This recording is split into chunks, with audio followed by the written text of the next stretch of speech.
두 절이 있었답니다. 무엇으로 유명했는가 하면 한 절은 밥솥이 크기로 유명을 했고, 또 한 절은 변속간의 높이가, 변속간 바닥이 깊기로 아주 유명했답니다. 이 한 번에 이 양쪽에 있는 절이 서로 교류를 하기 위해서 고승들을 서로 교환 사역을 하게 되었더랍니다. 자, 그래서 이제 이쪽에 있는 고승이 저쪽 절을 찾아가고, 저쪽 절에 있는 고승이 이제 이쪽 절을 찾아오기 위해서 길을 떠났습니다. 한가운데서 만났어요. 척 보면, 그렇죠? 알아봤습니다. 그래서 자기가 몸담고 있는 절을 자랑하기 시작을 하는 거예요. 먼저 큰 솥이 있는 절의 스님이 먼저 입을 열었습니다. 우리 절에는 솥이 얼마나 큰지, 지난번 동짓날 팥죽을 쓰는데 뱃사공이 그 안에 들어가서 휘저을 정도였습니다. 그런데 그 거센 팥죽의 풍랑에 의해 가지고 배가 전복되는 바람에 뱃사공이 실종돼 버리고 말았습니다 라고 허풍을 떨었어요. 그랬더니만 변속간 바닥이 깊기로 유명한 절의 스님이 뒤질세라 또 입을 열었습니다. 아, 그러시냐고. 나는 어제 절간을 떠나면서 뒷간에 가가지고 변을 보고 왔는데 아마 아직도 떨어지고 있는 중일 거라고, 그러면서 허풍을 떨었어요. 이걸 가리켜 뭐라고 그런 줄 아세요? 뻥자랑이라고 하는 겁니다. 오늘 할머니들 네 분이 바에 앉아가지고 지기 싫어하는 할머니들이에요. 바에 앉아가지고 자기 자식들 자랑으로 이제 수다를 떨고 계십니다. 자, 첫 번째 할매가 울 아들은 교회 목사라오. 많은 사람들이 울 아들을 보고 오, 고귀하신 분이라고 그런다오. 그랬더니만 두 번째 할매 왈, 그려? 우리 울 아들은 추기경인디. 많은 사람들이 울 아들을 보고 오, 거룩하신 분 그런디야. 아, 그랬더니 세 번째 할매가 뒤질세라 오메. 예? 아니 울 아들은 교황이지라. 많은 사람들이 울 새끼를 보고 오메 고결하신 양반 그런단께롱. 그랬더니만 마지막 네 번째 할매가 그런데 이걸 웃자노. 울 아들은 쇼다리의 꼼보에다가 뚱뚱보이기 때문이 어쩌나. 그러더니만 울 아들을 많은 사람들이 이러는 기라. 오마이갓. 우리 아들을 볼 때마다 오마이갓. 가만히 보면 이 할머니들 참 못 말리는 그런 할머니들 아니겠습니까? 사람들만 그럼 자랑하기를 좋아할까요? 아니래요. 미물의 세계에도 자랑이 있다는 거예요. 한 번은 뽐내기 대회, 그러니까 잠자리와 나비와 벌과 파리 요 네 마리가 모여가지고 뽐내기 자랑을 했다는 거예요. 먼저 이 잠자리가 나처럼 날렵하게 너희들 날 수가 있어? 아, 그랬더니만 나비가 하는 말, 그럼 너희들은 나처럼 우아하게 날 수 있어? 그랬더니만 벌이 나서서 하는 말이, 그럼 너희들은 나처럼 빨리 날 수가 있어?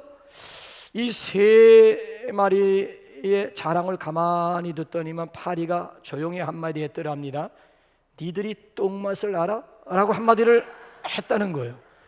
그러니까 참 나중에는 자랑할 게 없어가지고 변맛을 본 것까지 자랑하니, 여러분은 어떻습니까? 심센 것 자랑할 수 있다고 생각하십니까?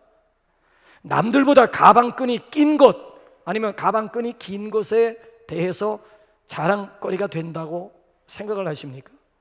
이 세대별로 또 자랑거리가 다 다르더라고요. 어린아이들은 장난감을 자랑한대요. 10대들은 나이를 자랑한대요. 20대들은 학교를 자랑한대요. 30대들은 직장을 자랑한대요. 40대가 되면은 아파트 평수와 부동산을 자랑한대요. 50대가 되면 자랑거리가 달라지는데 자식들 자랑이래요. 근데 60대가 되면 운동, 나는 이런 운동한다, 건강을 자랑한대요. 70대가 되면 뭘 자랑하는 줄 아십니까? 정력을 자랑한답니다. 자, 우리 그리스도인들의 자랑거리가 무엇이라고 생각하십니까? 아니, 여러분들의 자랑거리는 뭐예요? 나는 도대체 무엇을 내 자랑거리로 삼고 있느냐라고 하는 도전이에요.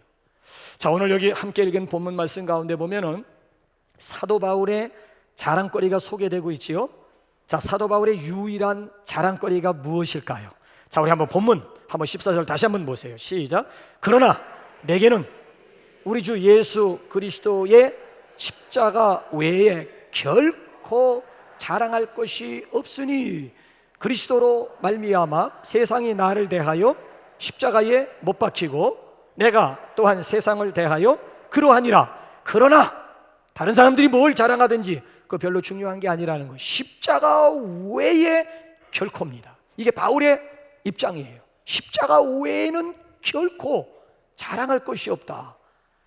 그러니까 바울은 십자가만 알고 십자가만 붙잡고 십자가만 바라보고 십자가만 의지하고 십자가만 전하고 십자가의 길을 걸으며 십자가만 자랑하겠다라고 하는 이야기예요. 십자가만 자랑하겠다는 거예요. 아니, 여기서 우리가 주목해야 되는 것이 뭔가 하면 그리스도를 자랑하겠다는 얘기가 아니고요, 그 당시에 가장 무서운 형틀 중에 하나였던 십자가만 자랑하겠다는 겁니다. 왜 그리스도를 자랑한다고 이야기하지 아니하고 그 당시에 가장 무서운 형틀 중에 하나였던 십자가만 바울이 자랑하겠다고 했을까요? 왜 십자가에 바울이 미쳐 십자가만 자랑하겠노라고 했을까요? 여러분, 뚱그런 이 종이라고 하는 것은요, 어느 쪽에서 치든지 간에 종소리만 냅니다. 이쪽에서 치건 저쪽에서 치건 종은 사방에서 쳐도 종소리만 나게 되어 있습니다. 바울은 어느 쪽에서 때려도 십자가 소리만 내는 사람이에요. 그래서 어떤 학자가 이런 재미있는 그런 표현을 했어요.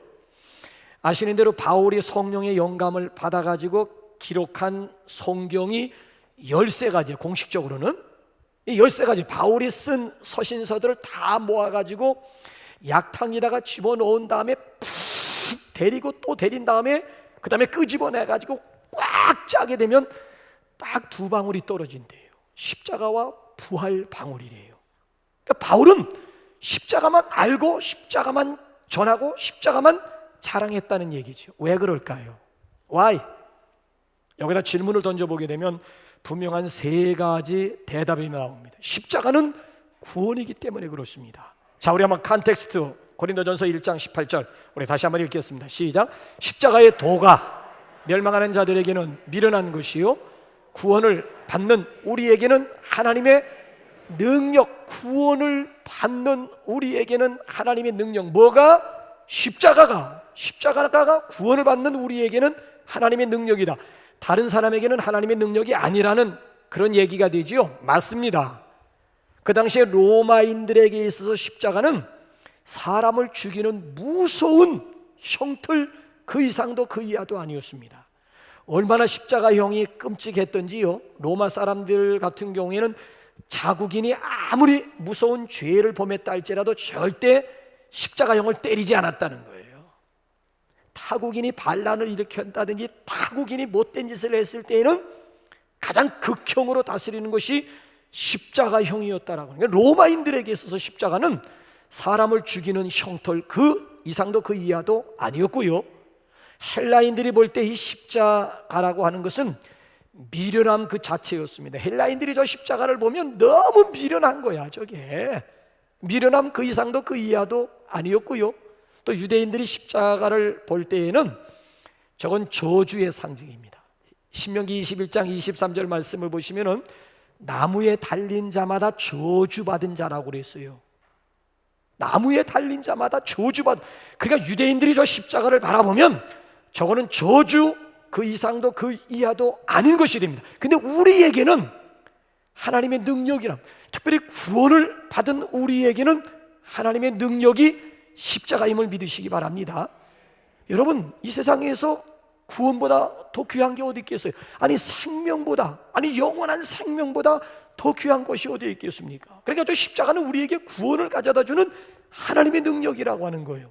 맨 처음에 창세기 3장 말씀으로 돌아가 보게 되면은 하나님께서 아담과 하와를 당신의 형상대로 창조하신 다음 주신 말씀이 뭔 줄 아세요? 선악과 따먹지 말라는 거예요. 선악과 따먹으면 정령 죽음, 반드시 죽으리라고 그랬어요. 그러니까 죄의 값은 사망입니다. 그러니까 죄의 값은 벌금형도 아니고요, 감옥형도 아니고요, 사망이라고 하는 거예요. 사형. 그러니까 죄의 값은 사형이라고 하는 거예요. 사형. 그래서 죄를 지은 인간들은 모조리 다 죽임을 당해야만 되는 거예요. 그래서 구약 시대에 보게 되면 짐승이 내가 지은 죄를 대신해서 죄 없는 짐승이 죽어간 거예요. 특별히 7월 10일만 되면 대속죄일 아니겠습니까? 1년에 한 차례 대속죄일만 되면 모든 가족들이 가족 수대로 양이면 양, 소면 소를 끌고 와가지고 자신들이 지은 죄를 다 짐승에게 이렇게 전가시켜가지고 짐승을 잡아서, 왜? 죄의 값은 사망이기 때문에 내가 죽어야 되는데 죄 없는 짐승이 내 대신 죽어나갔다고요. 그래서 이 대속죄일만 되면은 학자들에 의하면은 좌우지간 성소, 성막 앞에는 막 피가 막 강처럼, 아니 이스라엘 백성들 숫자만큼 짐승을 잡는다고 한번 생각해 보라고요. 수만 마리가 막 죽임을 당할 때 그 피라고 하는 것은 강물을 이루었다. 이건 이거 과장된 표현은 아니라고, 그만큼 피를. 근데 신약 시대에는 그럴 필요가 없는 거예요. 왜 그렇지요? 예수님이 어린 양 되셔가지고 단번에 우리가 지은 죄를 짊어지고 십자가에 돌아가셨기 때문에, 우리가 죽어야 되는데 예수님이 내 대신 단번에 어린 양이 되어가지고 내 대신 십자가에 달려 돌아가셨기 때문에 저 십자가라고 하는 것은 우리를 구원하는 하나님의 능력이 되는 거예요. 구원의 중심에는 십자가가 세워져, 십자가가 우뚝 서 있더라고 하는 그런 이야기가 되는 것이죠. 이게 얼마나 여러분 중요한지 몰라요. 저기 캐나다에 가게 되면 토론토에 아주 큰 호수, 그러니까 여러분들이 생각하는 연못 생각하면 안 돼요. 나는 유럽을 여행하면서 이렇게 쭉 가이드가 설명하는데 호수라고 하더라고. 무슨 호수라고? 내가 본 바다야. 근데 호수래. 아니 끝이 보이질 않는데 이게 무슨 호수냐? 당신네 나라 생각으로 호수 생각하면 안 된다. 내가 보면 그건 분명히 바다인데도 호수래. 호수. 그러니까 얼마나 큰지. 자, 그 호수에는 오리들이 많이 살았는데 그 오리 중에 한 마리가 먹이를 이렇게 먹다가 캔, 이렇게 뚜껑 있죠? 캔은 손가락 집어넣어가지고 따기만 하면 캔 먹을 수 있다고요. 굳이 이렇게 칼이 필요 없이 그냥 손가락 집어넣어가지고 딱 그 손가락 집어넣어서 따는데 어떻게 먹이를 먹다가 이 오리가 부리를 거기 꽉 처박히게 된 거예요. 부리가 손가락 캔 뚜껑에 부리가 꽉 처박혀서 부리가 열리질 않는 거예요. 먹이를 못 먹어가지고 결국 이제 굶어 죽기 직전이 돼가지고 동물 애호가들이 당국에서 저 오리를 살려야 된다. 그래가지고 오리를 붙잡아가지고 캔 뚜껑을 열어주기 위해서 그 멍에 그 올무를 벗겨주려고 하는데 이놈이 얼마나 도망을 다니는 거예요. 나중에는 많은 돈을 들여가지고 큰 그물을 짜가지고 했는데도 얼마나 잽싸게 도망을 다니니 도저히 이거 어떻게 방법이 없는 거예요. 그래서 나중에 두 번째 방법 취한 것이 뭔가 하면 스카이 다이버들 있잖아요. 스카이 다이버들을 출동시켜가지고 호수에 확 풀어놔가지고 오리 새끼들을 전부 육지로 몰아내게끔 했는데도 이 오리가 육지로 도망가는 것이 아니라 호수 도저히 잡을 길이 없는 거예요. 그래서 마지막에는 오리 전문가들을 다 불러 모아가지고 오리들이 환장하는, 오리들이 제일 좋아하는 요리들을 만들어가지고 육지에다가 오리들이 좋아하는 파티를 그냥 완전히 그냥, 다른 오리들은 다 호수에서 나와가지고 그 음식들을 먹는데 이놈의 오리는 죽으려고 해서 그런지 자꾸 오지도 않. 결과적으로 여러분 보게 되면요, 아니 사람들이 지금 이렇게 다가오는데 자기를 살리려고 다가오는 거야. 그래서 수억을 썼다는. 그러니까 우리 문화 개념으로는 이해가 안 되시죠. 근데 동물 애호국이라든지 동물 애호가들은 돈 문제가 아니에요. 이거는 오리 한 마리가 값이 얼마냐, 근데 거기 수억을 투자, 이런 개념이 생명 개념으로 접근하기 때문에 우리 문화로는 이건 이해하려고 해도 이해할 수가 없는 거예요. 사람들이 자기를 살리려고 다가오는 그 진심을 이 오리가 알아주지를 못한 거예요. 여러분, 예수님께서 이 세상에 오셔서 십자가에 죽으시기까지 우리에게 생명을 나누어 주려고 하셨는데 사람들이 그 진심을 이렇게 받아들이질 않고요, 예수님의 그 진, 우리를 어떻게든지 간에 십자가에서 당신의 목숨을 버리면서까지 우리에게 영원한 생명을 나눠주려고 하는데도 그 예수님의 진심이 통하지 않는 거 있지요. 그래가지고 예수님이 다가오면 다 비실비실 도망, 결국 오리짝 나고 말았다라고 하는 얘기죠. 요 사실이요, 성경 40여 명의 저자 가운데 가장 안타까워한 사람이 누군가 하면은 요한이라고 하는, 사랑의 사도라고 하는 별명을 가지고 있는 요한이라고 하는 사람이 이 문제에 대해서 우리에게 뭐라고 안타까움을 전달하는지 요한복음 한번 1장 10절 11절 한번 읽어볼까요? 시작. 그가 세상에 계셨으며 세상은 그로 말미암아 지은 바 되었으되 세상이 그를 알지 못하였고 자기 땅에 오매 자기 백성이 영접하지 아니하여. 자기 땅에 예수님이 오셨지만 자기 백성들이 예수님의 진심 어린 마음을 알아주지도 못할 뿐만 아니라 예수님을 환영해 주지도 않았다는 얘기죠. 그래서 결과적으로 많은 인간들이 오리짝 나고 만다는 이, 지금도 오리짝 나고 마는 그런 인간들이 얼마나 많은지 모르는 거예요. 근데 반대로 예수님의 진심 어린 마음을 이해하고 예수님의 진심 어린 마음을 내 마음으로 환영하는 사람들에게는 어떤 축복이 있는 줄 아십니까? 12절 한번 읽어볼까요? 시작. 영접하는 자, 곧 그 이름을 믿는 자들에게는 하나님의 자녀가 되는 권세를 주셨으니. 예수님의 진심을 그대로 받아들이는 사람들은, 환영하고 영접하는 사람들은 구원의 능력을 경험할 수가 있다는 거예요. 하나님의 자녀라고 하는 것은 구원, 생명의 능력을 경험할 수가 있다는 것이지요. 여러분, 동물 중에서 가장 오래 사는 동물이 뭔 줄 아세요? 거북이랍니다. 거북. 5,000년 된 거북이를 신귀라고 얘기를 하고요, 1만 년 된 거북이를 영귀라고 얘기를 한대요. 글쎄요, 오리가 5,000년, 글쎄 1만 년 살까요? 어쨌든 좌우지간 5,000년 사는 거북이는 신귀고 1만 년 사는 거북이는 영귀로 구분이 된다는 거예요.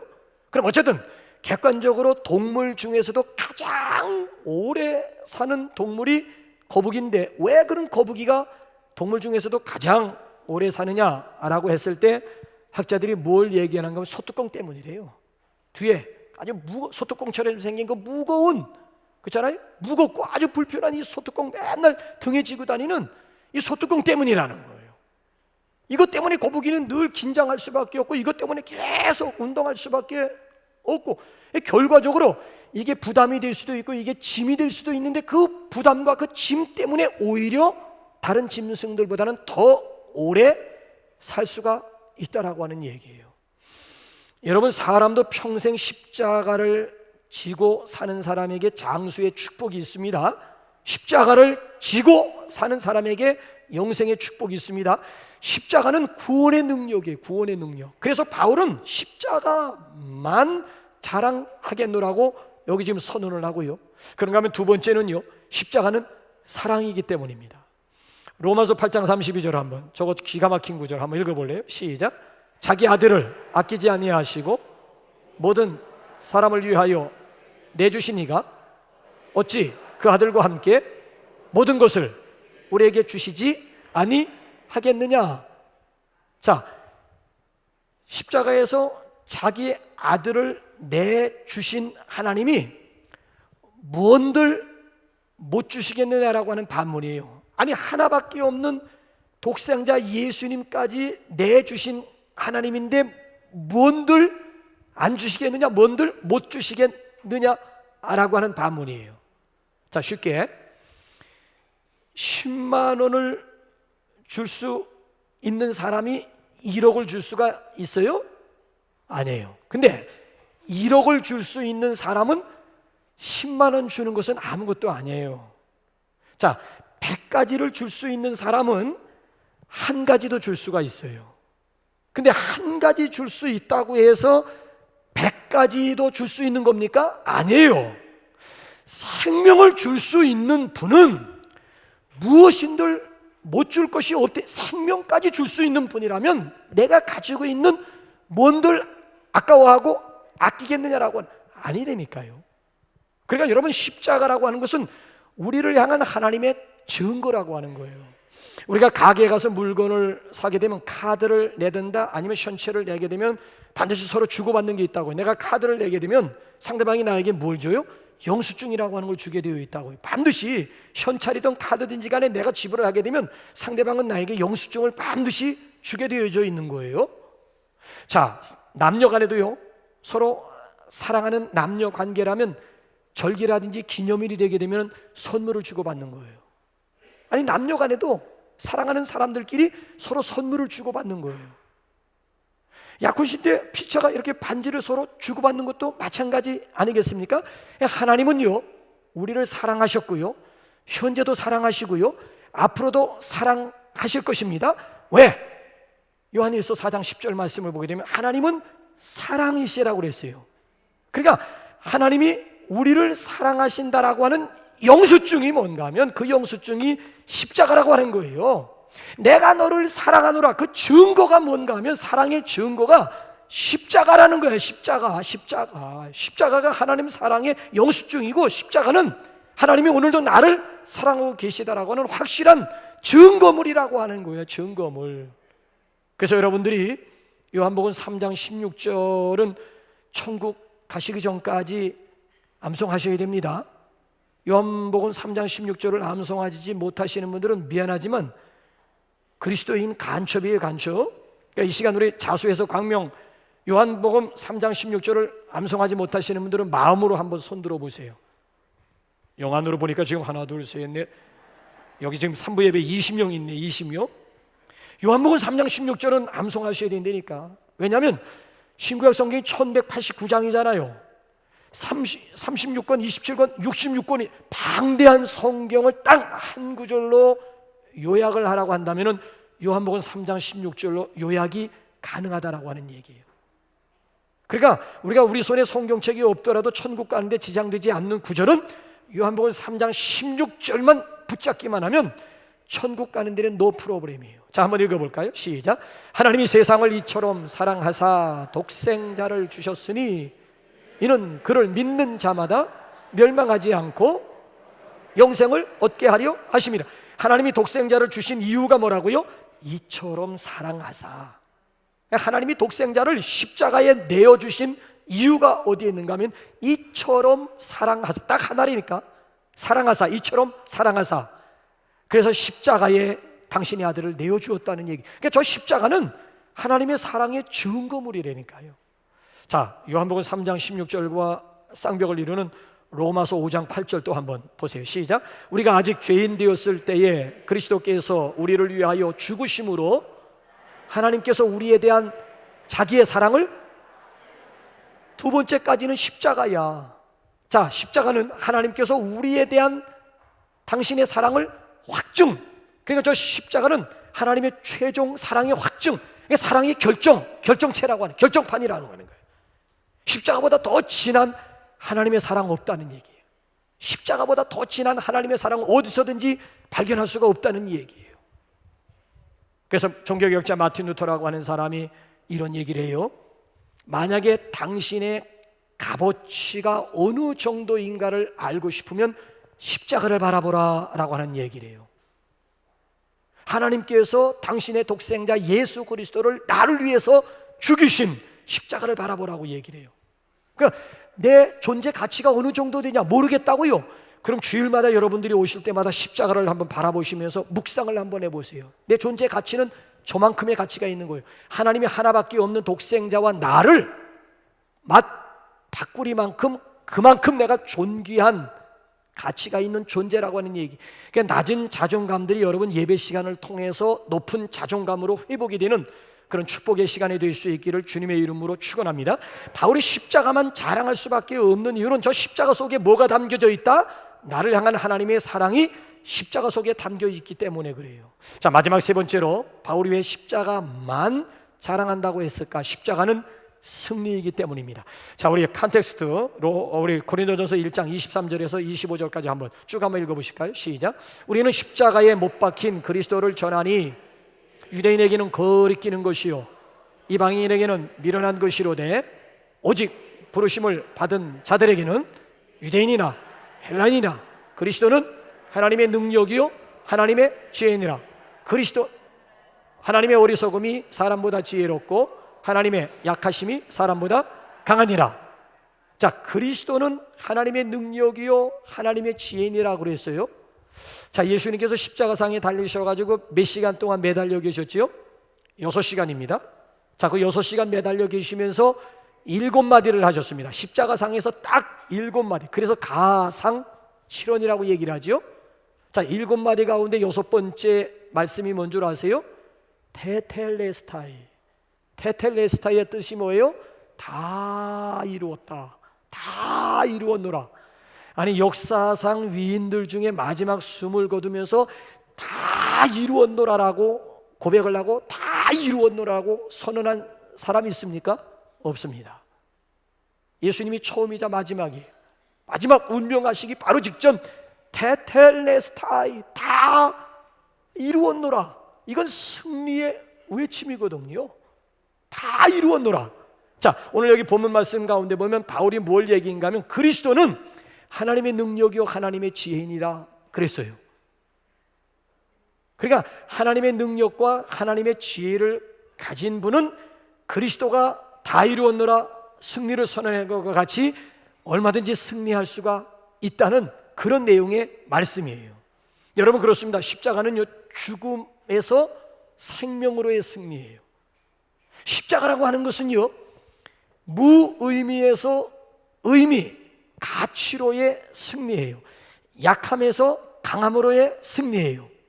실패에서 성공으로의 승리예요. 좌절에서 도전으로의 승리예요. 천함에서 귀함으로의 승리예요. 미련함에서 지혜로움의 승리예요. 십자가는 죄로부터의 승리요 마귀로부터의 승리라니까요. 마귀가 강력한 무기를 가지고 있는데 죽음의 권세입니다. 마귀가 가지고 있는 거 죽음의 권세예요. 자, 마귀가 가지고 있는 강력한 무기 죽음의 권세를 가지고 예수님을 죽였지만 예수님은 죽음에 매이지 아니하고 다시 부활하셨습니다. 그래서 십자가라고 하는 것은 죽음으로부터 마귀로부터의 구원이라니까. 구원. 그러니까 오늘도 여러분 보세요. 승리라고 하는 걸 얘기할 때는 전쟁이 있다는 얘기예요. 전쟁 없이 승리라고 하는 것은 있을 수 없잖아요. 오늘도 저와 여러분들이 동일하게 영적인 전쟁을 치르는데 그 영적인 전쟁 가운데서 승리할 수 있는 비결은 십자가에 있음을 믿으시기 바랍니다. 이거 굉장히 중요한 거예요. 십자가야말로 마귀로부터, 그렇죠? 죄로부터 승리할 수 있는 강력한 무기라고 하는 거예요. 옛날에 제가 어렸을 때 무서운 영화 중에 하나가 드라큘라라고 하는 영화 보셨어요? 예, 지금은 그 드라큘라가 변종돼 가지고 계속 영화가 만들어지고 있습니다만은 오리지널 판을 보게 되면 이 드라큘라라고 하는 사람의 피를 빨아먹으면서 사람을 죽이는 귀신 스토리, 귀신 이야기거든요. 근데 이 드라큘라가 얼마나 센지 당해낼 재간이 없는 거예요. 근데 딱 하나, 십자가를 꺼내서 보여주기만 하면 맥없이 쓰러지는 것이 이 귀신이요 드라큘라라고 하는 거예요. 기독교의 심벌, 기독교의 상징이 십자가지요. 자, 왜 기독교의 상징이 십자가가 되었을까요? 예배당 밖에도 가면 십자가가 세워져 있고 예배당 안에도 들어오면 앞부분에 있든지 뒷부분에 있든지 옆부분에 있든지 좌우지간 둘러보기만 하면 십자가가 안팎에 있어요. 기독교의 상징이 십자가예요. 십자가. 그럼 왜 기독교의 상징이 어느 때부터 십자가로 객관화되었는지 여러분 그 동기를 아세요? 로마 황제 가운데 콘스탄틴 대제가 있어요. 이 콘스탄틴 대제가 전쟁을 치르러 나가려고 하는데 십자가 환상을 본 거예요. 그래가지고 이 콘스탄틴 황제가 십자가 깃발을 만들었습니다. 그래서 십자가 깃발을 앞세우고 나가서 전쟁을 치러가지고 결국 그 전쟁 가운데서 대승리를 거두게 되었습니다. 그 후로부터 기독교의 심벌 마크로 자리를 잡은 것이 공식화된 것이 이게 바로 십자가, 기독교의 상징은 십자가라고 하는 거예요. 십자가는 곧 승리를 상징하고 있는 거예요. 저기 미국에 가면 콜로라도 스프링스라고 하는 지역은 원래가요 목회자들의 무덤이라고 일컫는 곳입니다. 사탄 숭배자들이 얼마나 막 득세를 했든지 간에 선교사가 거기 들어가기만 하면 막 칼로 찔러 죽이고 막 매일 밤마다 협박 전화하고 심지어 고양이 목을 자르고 개 목을 잘라가지고 박스에 넣어가지고 선교사들 집으로 그냥 발송을 하는 거예요. 뭔가고 여러분 막 그래서 거기 붙어나지 못하고 결국 다 들어갔다가 결국 추방당하고 근데 10여 년 전에, 물론 지금은 이 양반이 좀 조금 변질되었습니다만, 테드 해커드라고 하는 목사님이 거기 콜로라도 스프링스 지역을 들어갔는데, 역시 그런 이 사탄 숭배자들로 인해서 얼마나 핍박을 많이 당했는지 몰라요. 그래도 절대 굴하지 아니하고 맞짱을 떴는데 영적인 전쟁을 선포를 했어요. 어떻게 영적인 전쟁을 하게 되었는가 하면은 기도 싸움부터 시작을 했습니다. 이분이 어떻게 조직적으로 영적인 전쟁을 펼쳤는가 하면은, 지역에 가면 지역 전화번호들이 있지 않습니까? 그 지역 전화번호를 딱 갖다 놓고 가위를 가지고 임명해 가지고 5명씩 잘랐어요. 매일같이 5명씩 자른 거, 그거 가지고 하나님 앞에 기도합니다. 이름을 불러가면서 변화되게 해달라고 하나님 앞에 계속 기도하고요. 그 다음에 이분이 두 번째로 취한 액션이 뭔가 하면, 부동산 매물이 나올 때마다 기도하는 거지요. 이 부동산의 주인이 믿는 사람이 되게 하옵소서. 부동산 가지고 하나님 앞에 기도했고요. 그 다음에 세 번째로는 뭘 기도했는가 하면, 폭넓게 미국 각주에 있는 선교 단체들이 바로 콜로라도로 스프링스 지역으로 몰려들게 해달라고 하나님 앞에 끊임없이 기도했습니다. 결과적으로 보게 되면은 미국에서 유명한 선교 단체들의 본부가 집결되어 있는 곳이 어딘가 하면, 그것이 바로 스프링스 지역이라고 하는 이야기. 그러니까 성지화, 지금에 와가지고는 아예 콜로라도 스프링스 지역은 성지화 되었다라고 하는 얘기지요. 그러니까 십자가는요, 이건 곧 승리를 얘기하는 거예요, 승리. 그래서 미국의 유명한 강해 설교자 가운데 찰스 스윈들 박사가 바울에 대해서 이런 얘기를 하게 됩니다. 바울을 핍박하는 자들은 항상, 그러니까 안디옥에서 마게도냐 해안까지, 소아시아에서 예루살렘까지, 또 예루살렘에서 로마까지 끊임없이 바울을 쫓아다니면서 원정 핍박을 했다는 얘기죠.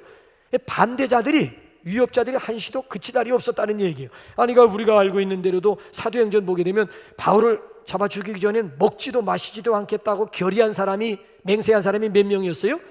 40여 명 되었잖아요. 40. 절대 저놈을 죽이기 전엔 절대 우리는 먹지도 않고 결사대가 아예 목숨 걸고 결사대가 조직된 것이 40.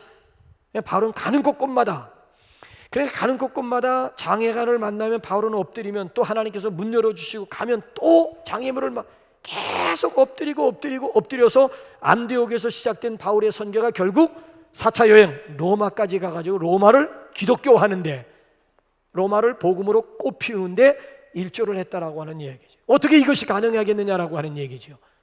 결론은 뭔가 하면 십자가 붙잡고 나갔기 때문에 가능했다는 얘기예요. 십자가 외에는 결코 자랑할 것이 십자가만 의지하고 십자가만 붙잡았기 때문에 가능한 일이었습니다.